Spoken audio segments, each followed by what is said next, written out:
Hari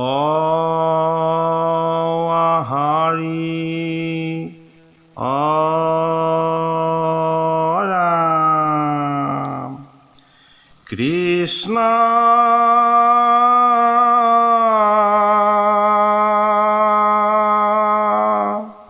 Shankara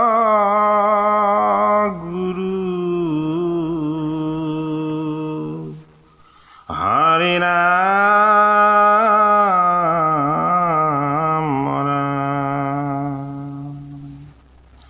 Om Namo Bhagavate Vasudevaya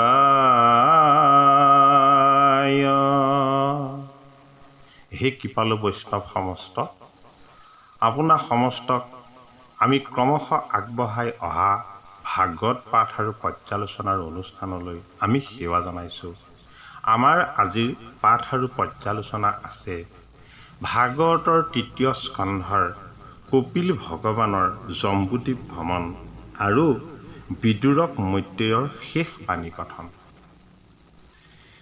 হে মাতৃৰয়নুগা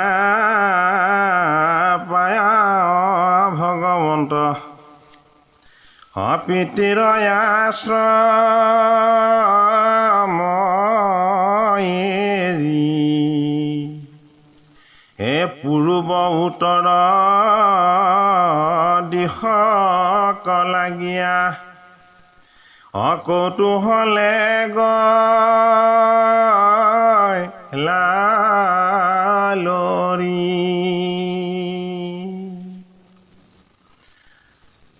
মাতৃ আমাৰ জন্মদাত্ৰী গুৰু, মাতৃ আমাৰ কাৰণে ঈশ্বৰ ৰূপ। মাতৃ আৰু পিতৃৰ আজ্ঞা বামন স্বৰূপ প্ৰভুৱেও পালন কৰি আমাক দেখুৱাইছে, যিদৰে কপিল স্বৰূপ ভগৱানেও মাতৃৰ আজ্ঞা পালন কৰি দেখুৱাইছে। মাতৃৰ মমতা আৰু প্ৰেম ঈশ্বৰ প্ৰেমৰ সমতুল্য।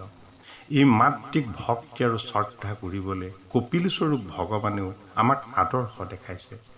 এই কপিল স্বৰূপ ভগৱানে মাতৃ দেৱহূতিৰ আজ্ঞা লৈহে মাতৃক ওচৰৰ পৰা বসুন্ধৰা ভ্ৰমণ কৰিবৰ কাৰণে পলাই গৈছে। সেইবাবে তেওঁ প্ৰথম গৈছে উত্তৰ দিশ আৰু পূব দিশলৈ। পূবেৰে উদয় হয় সূৰ্যস্বৰূপ কৃষ্ণৰ ভক্তিৰ দুৱাৰ, উত্তৰৰে যাত্ৰা হয় পাণ্ডৱ স্বৰূপ ধৰ্মৰাজৰ স্বৰ্গৰ যাত্ৰা। জগতৰ ঈশ্বৰৰ পৰম পবিত্ৰ দুটি দিশ, জগতৰ ঈশ্বৰক সাক্ষাৎ কৰাৰ দিব্য ব্যৱস্থা কৰি উত্তৰে থকা গভীৰ ভক্তিৰ ব্যৱস্থাক কপিল স্বৰূপ ভগৱানৰ চৰণৰ স্পৰ্শৰে সৈতে আমাক যেন ভগৱানৰ হৃদয়লৈ নিব বিচাৰিছে। হে ৰাম সিদ্ধ মুনিগণ গন্ধৰ্ব চৰণ অজতে অপয়সদাশ্ৰয় চতুৰ্ভীতি বেৰি স্তুতি কৰি চলে অপ্ৰভু হৈও জয় জয়। জগতৰ ঈশ্বৰৰ চৰণ যি সদায় দৰ্শন কৰে সেয়াই হ'ল সিদ্ধ মুনিগণ। জগতৰ ঈশ্বৰক যি সদায় স্তুতি যি কৰে সেয়াই হ'ল গন্ধৰ্ব আৰু চাৰণ। জগতৰ ঈশ্বৰক যি ভক্তিৰে নৃত্য কৰি উপাসনা কৰে সেয়াই হ'ল অপ্সৰাগণ। কপিল স্বৰূপ ভগৱানৰ এই বসুন্ধৰাক পবিত্ৰ কৰাৰ যাত্ৰাত সাধন সিদ্ধ যোগীসকলে, সাধন সিদ্ধ মুনিসকলে কপিল প্ৰভুক প্ৰণাম জনালে, স্তুতি কৰিলে আৰু উপাসনা কৰিলে। জগতৰ ঈশ্বৰৰ যাত্ৰাই গোটেই জগতক মংগলময় কৰে। আমাৰ এই দেহৰূপী পৃথিৱীলৈও ভগৱান স্বৰূপ কপিলৰ আশীৰ্বাদৰ যদি আগমন হয়, আমাৰ ঋষিস্বৰূপ সাধনাই আনন্দত মগ্ন হ'ব। অপ্সৰা স্বৰূপ স্তুতিয়ে জগতৰ ঈশ্বৰক উপাসনা কৰিব। গন্ধৰ্ব স্বৰূপ গীতেৰে ভগৱান কপিলক আমাৰ হৃদয়তেই স্বাগতম জনাব। এই পথে পথে আহি যত দেৱ ঋষি অপৰি পৰি প্ৰণাময়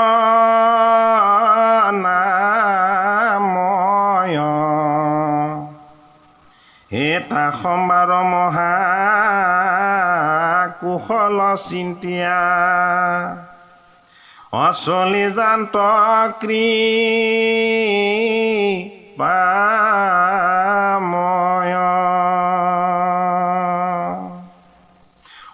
এহি মতে গৈ পাইলা প্ৰভু যায় হে লৱণ সমুদ্ৰ বাস হে আহিলা ঈশ্বৰ জানি সমুদ্ৰ হে মনত ভয় উল্লাস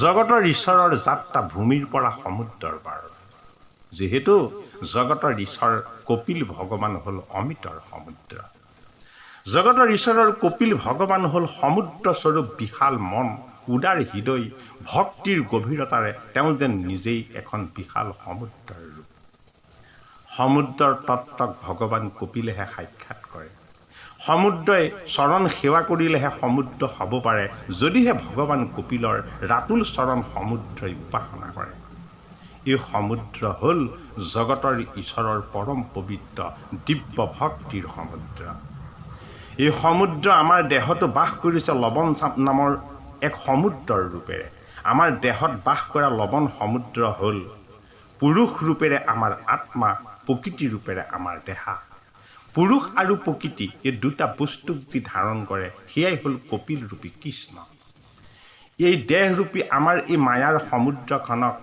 আত্মাৰূপী ঈশ্বৰৰ পৰম ভক্তিৰ তত্ত্বৰে আমি ভগৱানৰ লৱণস্বৰূপ সমুদ্ৰলৈ ৰূপান্তৰ কৰিব পাৰোঁ লৱণ মানে পুৰুষ আৰু প্ৰকৃতি আটাইতকৈ সূক্ষ্ম সমুদ্ৰ ভগৱন্তই ৰচনা কৰা ভাগৱতত 7খন সমুদ্ৰৰ আটাইতকৈ সৰু সমুদ্ৰখনৰ নাম হ'ল লৱণ সাগৰ আৰু আটাইতকৈ বিশাল সমুদ্ৰখনৰ নাম হ'ল জল সাগৰ আমি ভাগৱতৰ পাঠ আৰু পৰ্যালোচনাত ভাগৱত কথাৰ 40 নম্বৰৰ আমাৰ যিটো প্ৰথম এপিছড আমি তাত সপ্ত সমুদ্ৰৰ তত্ত্ব বিস্তৃতভাৱে আগবঢ়াইছোঁ হে কৃপালু বৈষ্ণৱ সমস্ত লৱণ সমুদ্ৰৰ তত্ত্ব কথা আপোনাসৱে সেইটো খণ্ডত শ্ৰৱণ কৰিব পাৰিব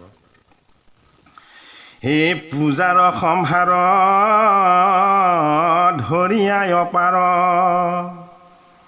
অতেতিখনে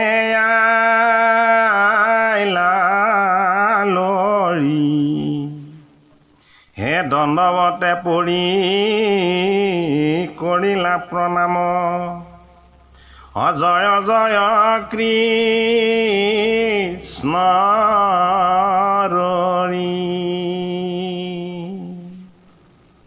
লৱণস্বৰূপ সমুদ্ৰ পুৰুষ আৰু প্ৰকৃতিৰ অভিন্ন ৰূপ এই লৱণস্বৰূপ সমুদ্ৰই যিজনৰ কৃপাত সমুদ্ৰৰ ৰূপ লৈছে সেইজন হ'ল কপিল ভগৱান এই কপিল স্বৰূপ ভগৱানে তেওঁ পৰম কৃপাৰ স্পৰ্শ লৱণস্বৰূপ সমুদ্ৰক দান কৰোঁ বুলি মাতৃ দেৱহূতিৰ পৰা তেওঁ বিদায় লৈ এইবাৰ তেওঁ এই যে সমুদ্ৰৰ বিশালতা তেওঁ এই যে সমুদ্ৰৰ গভীৰতা তেওঁ এই যেন সমুদ্ৰৰূপী অমৃতৰ গভীৰ তত্ত্ব সমুদ্ৰক দৰ্শন দি তেওঁ সেই কথাকে বিকট কৰিলে হে ৰাম চৰণ ধুৱাই হে উঠি নম বাবে ঈশ্বৰ কটাৱে অদিলন্ত দিব আসন হে চৰণ ধুৱাই নানামতে পুজি হে বুলিবে লয়লা বচন এ সমুদ্ৰ বদতি অগতিৰ গতি তুমি প্ৰভু কৃপাময়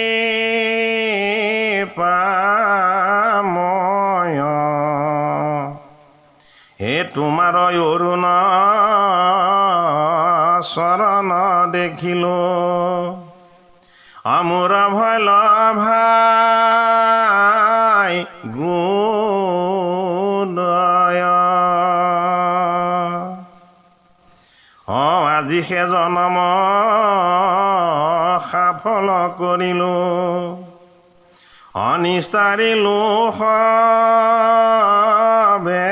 বেক্লেশ মই তজুভিত কৰো কিবা কিত অকৰিও তাক আদেশ। ভগৱন্তৰ এক দিব্য ভক্তিৰ ৰূপ হ'ল লৱণ সমুদ্ৰ। এই লৱণস্বৰূপ সমুদ্ৰই পুৰুষ আৰু প্ৰকৃতিৰ গভীৰ তত্ত্বৰ ৰূপেৰে সমুদ্ৰৰ আকাৰ লয়। এই সমুদ্ৰৰূপী লৱণ নামৰ সমুদ্ৰইহে জানে ভগৱান কপিলেই হ'ল তেওঁ আধাৰ। সেইবাবেই জগতৰ ঈশ্বৰ কৃষ্ণৰ প্ৰতিভু কপিল ভগৱানক সমুদ্ৰই অনেক ভাৱেৰে স্তুতি কৰিছে, সমুদ্ৰই অনেক ভাৱেৰে উপাসনা কৰিছে। সমুদ্ৰই কপিল ভগৱানক কৈছে যে হে মোৰ ভগৱান, মইনো কি পবিত্ৰ কৰ্ম কৰিবলৈ পালোঁ, আপোনাৰ অৰুণ চৰণ ৰাতুল চৰণ মই দৰ্শন পালোঁ। জগতৰ কপিল ভগৱানৰ ৰাতুল চৰণ সমুদ্ৰস্বৰূপ দেৱতায়ো দৰ্শন কৰি সমুদ্ৰই নিজকে পবিত্ৰ কৰে। আমিও ভগৱন্ত কপিলৰ নাম বস্তুৰ শ্ৰৱণ কীৰ্তন আৰু উপাসনাৰে আমাৰ এই দেহৰূপী জড় প্ৰকৃতিক চৈতন্য আত্মাৰে আমি হৃদয়ত ঈশ্বৰক অনুভৱ কৰি পৰম পবিত্ৰ কপিলৰ কৃপাৰ আমি যাতে প্ৰাৰ্থনা কৰিব পাৰোঁ। কপিল স্বৰূপ ভগৱানে আমাক ধাৰণ কৰি আছে বুলি আমাৰ এই দেহৰূপী প্ৰকৃতি আৰু আত্মাৰূপী পুৰুষ এই দুই ৰূপক লৱণস্বৰূপ সমুদ্ৰৰ আকাৰে কপিল স্বৰূপ ভগৱানে চলাই আছে। এই কথাক আমি সদায় মনন কৰি এইজন ভগৱানৰ ৰাতুল চৰণ আমি হৃদয়ত ধ্যান কৰি এইজন ভগৱানৰ গুণগান যশ আৰু লীলা আমি সদায় শ্ৰৱণ কীৰ্তন কৰি আমাৰ লৱণ সমুদ্ৰস্বৰূপ দেহ আৰু আত্মাৰ এই যি ব্যাপক ৰূপ, এই ৰূপক আমি কপিল স্বৰূপ ভগৱানৰ চৰণত বিলীন কৰি দিব লাগে। হে ৰাম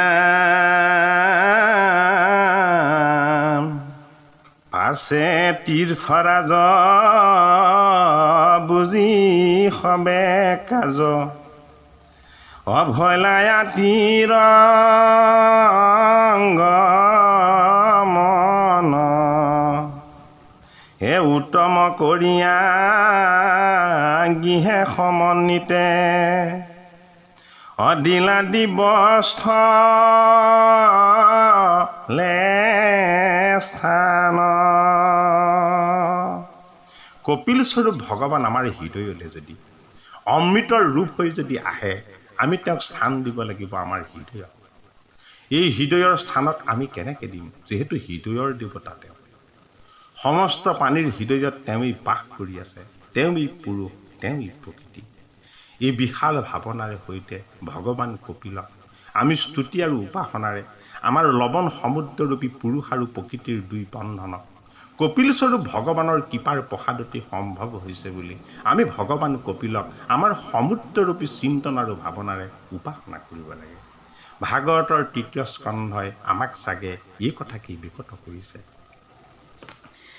হে পাছে ভগৱন্ত তথা ৰহিলন্ত এ পৰম যোগ আচনি হে মহাতত্ব জ্ঞানী সাংখ্যাচাৰ্য সবে অথাকে নিতেষে কৰি অকপিল ঈশ্বৰ আজিও আচন্ত অসাংখ্য পথ বৰ্তাই তিনিও লোকৰ কুশলক মাত্ৰ অচিন্তন্ত প্ৰভু সদায়। জগতৰ ঈশ্বৰ কপিল ভগৱান আমাৰ কাৰণে লোণৰূপী সমুদ্ৰ, আমাৰ কাৰণে পুৰুষ আৰু প্ৰকৃতিৰ তেওঁই আধাৰ। সেইবাবেই আমাৰ জীৱনতো আমাৰ হৃদয়লৈ যদি কপিলস্বৰূপ ভগৱানৰ ভক্তিৰ ভাৱনা, সাংখ্য যোগস্বৰূপ পৰমাত্মাৰ পৰম তত্ত্ব, যোগস্বৰূপ ভক্তিৰে সৈতে সংযোগ হৈ যায়, আমাৰ এই লৱণস্বৰূপ দেহ আৰু প্ৰকৃতিৰ এই যি জীৱন, এই জীৱন তেতিয়াহে পবিত্ৰ হ'ব। এই জীৱনস্বৰূপ সমুদ্ৰ, মায়াৰ সমুদ্ৰৰে তেওঁই ৰচনা কৰিছে। এই জীৱনৰ মায়া মোহ, অজ্ঞান অবিদ্যা এই সমস্তবিলাকক যি আঁতৰ কৰি দিব পাৰে, তেনেকুৱা ধৰণৰ যি গভীৰ ভক্তিৰ জ্ঞান, তাকে কোৱা হয় সাংখ্য যোগ। সাংখ্য মানে পৰমাত্মাৰ পৰম তত্ত্ব, যোগ মানে এই যুগৰ লগত আমি নিজকে সংযোগ কৰি ল'ব পৰাৰ ব্যৱস্থা।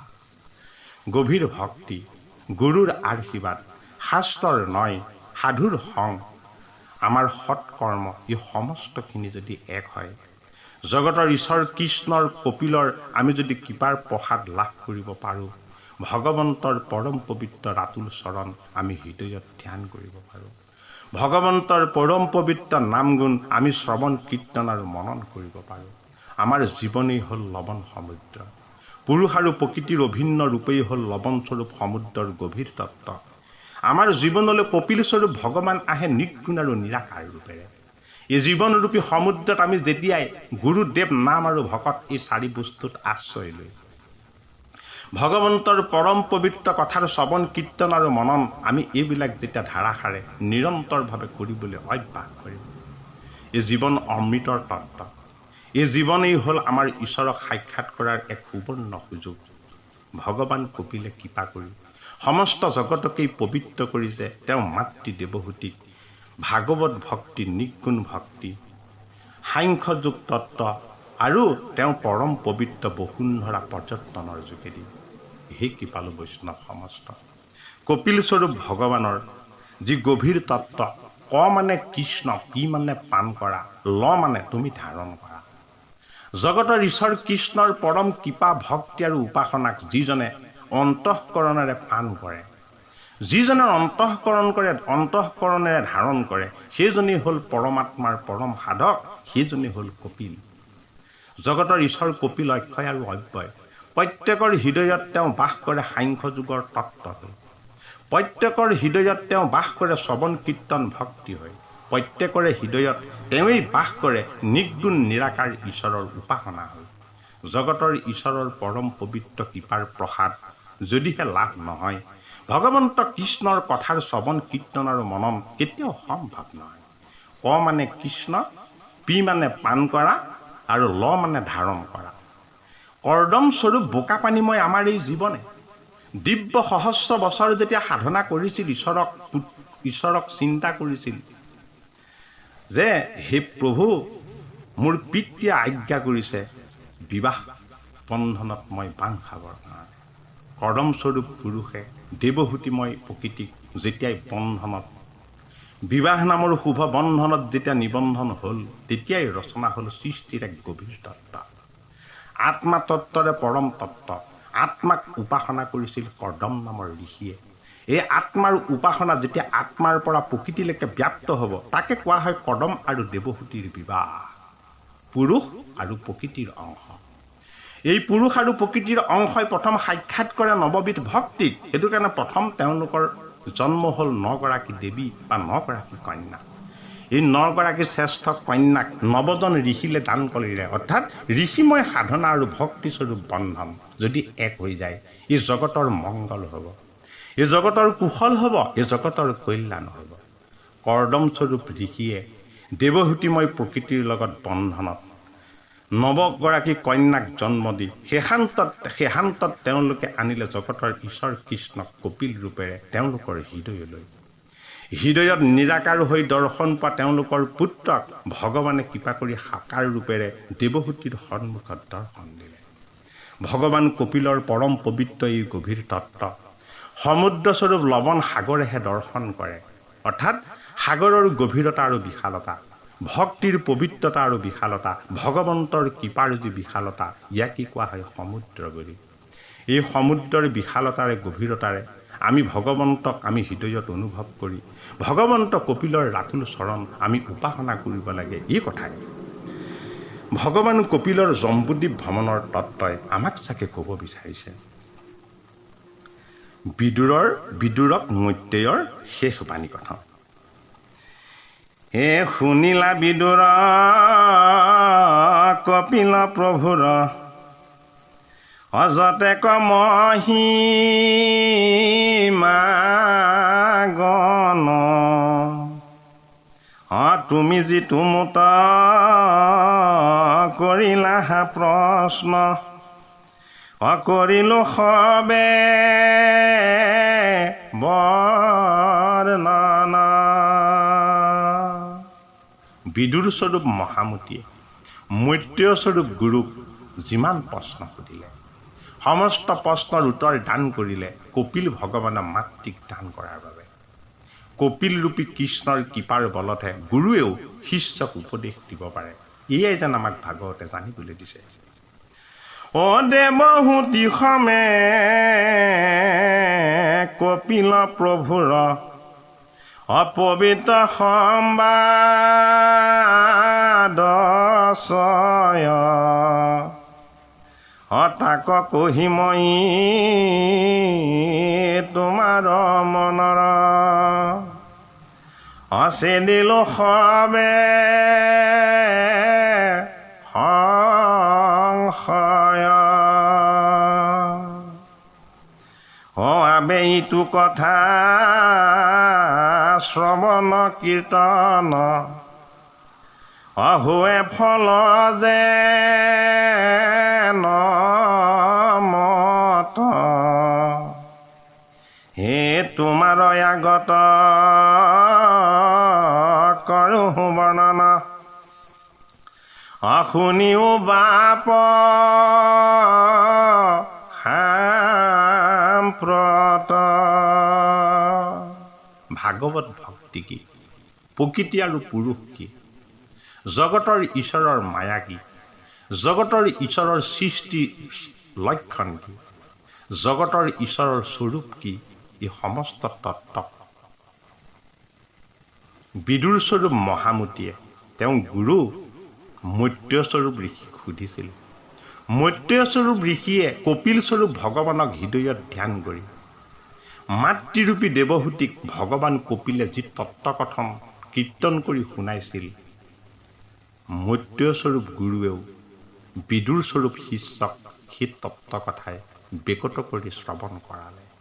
পৰম পবিত্ৰ কপিল ভগৱানৰ কথা যি কীৰ্তন কৰে সেইজন যেন কপিল, যি শ্ৰৱণ কৰে সেইজন যেন দেৱহূতি। পৰম পবিত্ৰ কপিল ভগৱানৰ এই গভীৰ তত্ত্ব কথা যি কীৰ্তন কৰে সেইজন যেন মৈত্ৰেয় ঋষি, যি শ্ৰৱণ কৰে সেইজন যেন বিদুৰ মহামতী। পৰম পবিত্ৰ এই ভক্তিৰ তত্ত্ব কথা যি কীৰ্তন কৰে সেইজন যেন সুখদেৱ স্বৰূপ ব্যাসনন্দন, আৰু যি শ্ৰৱণ কৰে সেইজন যেন পৰম পবিত্ৰ পাণ্ডৱৰ নাতি পৰীক্ষিত। এই তত্ত্বকেই ভাগৱতৰ তৃতীয় স্কন্ধাই কপিল স্বৰূপ ভগৱানৰ সাংখ্যযোগ তত্ত্ব, ভক্তিৰ তত্ত্ব আৰু ঈশ্বৰৰ স্বৰূপ আদি আমাক বেকত কৰিছে। মনুষ্য হিচাপে আমি জন্ম লোৱা স্বত্বেও ভাগৱত ভগৱন্তৰ গভীৰ এই তত্ত্বকথন আমাক উপলব্ধি কৰাইছে ভগৱন্তই কৃপা কৰি। হে ৰাম কপিল মুনিৰ মহাগুজতম, আকজিতু নৰগণ,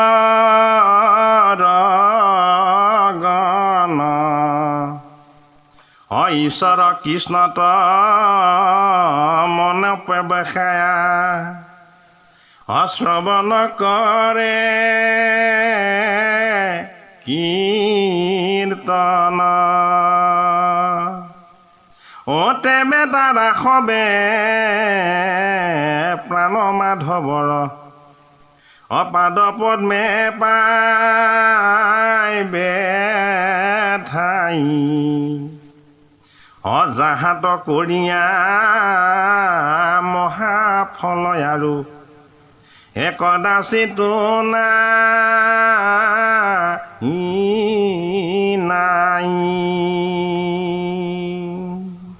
কপিল ভগৱানৰ কথা। মৈত্ৰেয়স্বৰূপ ঋষিয়ে বিদুৰ মহামতীক কীৰ্তন কৰি যেতিয়া শ্ৰৱণ কৰালে, তেতিয়া বিদুৰ মহামতীক মৈত্ৰেয় ঋষিয়ে কৈছে যে হে বিদুৰ, ঈশ্বৰ কৃষ্ণত মন তোমাৰ প্ৰৱেশ হ'ব লাগিব। ঈশ্বৰ কৃষ্ণত মন প্ৰৱেশ হৈ কৃষ্ণৰ কথা তুমি শ্ৰৱণ কীৰ্তন কৰিব লাগিব।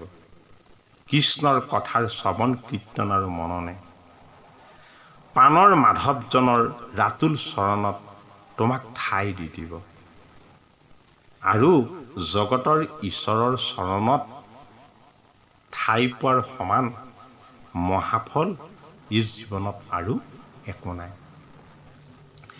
এই বৈষ্ণৱ সহিতে হোৱে মিত্ৰয়তী অকথাত মিলয়ৰতী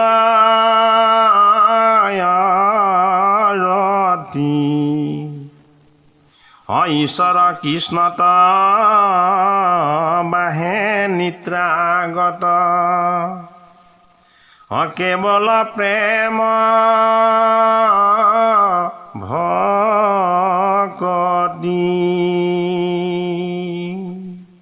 এই কপিল ভগৱানৰ কথা যদি তুমি কীৰ্তন কৰিবলৈ অভ্যাস কৰা, বৈষ্ণৱৰ সৈতে তোমাৰ মৃত্যু হ'ব। কৃষ্ণৰ কথাৰ প্ৰতি তোমাৰ ৰতি অৰ্থাৎ তোমাৰ তৃষ্ণা বাঢ়ি যাব। ঈশ্বৰ কৃষ্ণত তোমাৰ নিত্যাগতভাৱে অৰ্থাৎ তোমাৰ নিত্য নৈমিত্তিক কৰ্ম হিচাপে সদায় সপেন ভক্তি বাঢ়ি যাব। কপিল ভগৱানৰ পৰম পবিত্ৰ কথা শ্ৰৱণ আৰু কীৰ্তনে আমাৰ জীৱনক ভগৱন্তৰ ওচৰলৈ লৈ যাব। ভগৱন্তৰ চৰণৰ আমাক পাত্ৰ কৰিব। হে গুছে ভৱ ভয় কৃষ্ণ প্ৰিয় হয় আনন্দ আদি ভয় হে শ্ৰৱণ কীৰ্তন কৰে যিটো জন সমস্তে তাক নময়। এইদৰে ভগৱন্ত কৃষ্ণৰ পৰম পবিত্ৰ কথা যি শ্ৰৱণ কীৰ্তন কৰে সেইজনৰ ভৱ ভয় দূৰ হয়। ভৱ মানে জল, ভয় মানে জল ভয়, যিটোক আমি মৃগতৃষ্ণা বুলি কওঁ, যিটোক আমি মায়াৰ জল বুলি কওঁ, যিটোক আমি মায়াৰ ভয় বুলি কওঁ। মিছা মায়াৰ ভয় ভগৱন্তৰ প্ৰতি গভীৰ ভক্তি হ'লেহে দূৰ হয়। আৰু এই ভক্তি শ্ৰৱণ কীৰ্তনেৰে যি কৰে সেইজনক সমস্তজনে নমস্কাৰ কৰে। এহি বুলি ঋষি মৈত্ৰেয় ঋষি অমনে ৰহিলা তথা হে কপিল চৰিত্ৰ পৰম পবিত্ৰ অসমাপতি ভয় লয়েথা তৃতীয় স্কন্ধৰ পদ ৰুচি কৰ শুনা সভাসদয় হে স্কন্ধু এটা মত ভৈলা সমাপত কৃষ্ণ হৈও জয়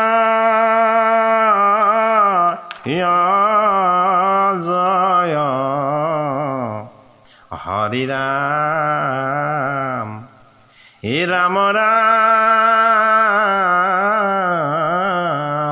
ৰাম। হে কৃপালু বৈষ্ণৱ সমস্ত, কপিল ভগৱানৰ পৰম পবিত্ৰ তত্ত্বকথনৰ কীৰ্তন আৰু পৰ্যালোচনাৰ আমাৰ আজি এইভাগী অনুষ্ঠানতেই তৃতীয় স্কন্ধ ভাগৱতৰ সমাপ্তি হৈছে। আমি অহাভাগী পাঠ আৰু পৰ্যালোচনাত কবিৰ যি প্ৰাৰ্থনা আছে, এই প্ৰাৰ্থনা তৃতীয় স্কন্ধৰ কপিল ভগৱানৰ যি গভীৰ তত্ত্ব, এই সমস্ত তত্ত্বক আমি সংক্ষেপে আপোনাসৱৰ আগত বিকট কৰিবলৈ যত্ন কৰিম। অহাটি সংখ্যাত বা অহাটি খণ্ডত কপিল ভগৱানৰ তত্ত্বৰ মূলভূত স্বৰূপ আমি আপোনাৰ সবৰ আগত বিকট কৰিবলৈ যত্ন কৰিম। আজিলৈ আমাৰ অনুষ্ঠানৰ ইমানতেই সামৰণিৰ সেৱা ধৰিছোঁ। হৰি ৰাম। জয় গুৰু শংকৰ কৃষ্ণ।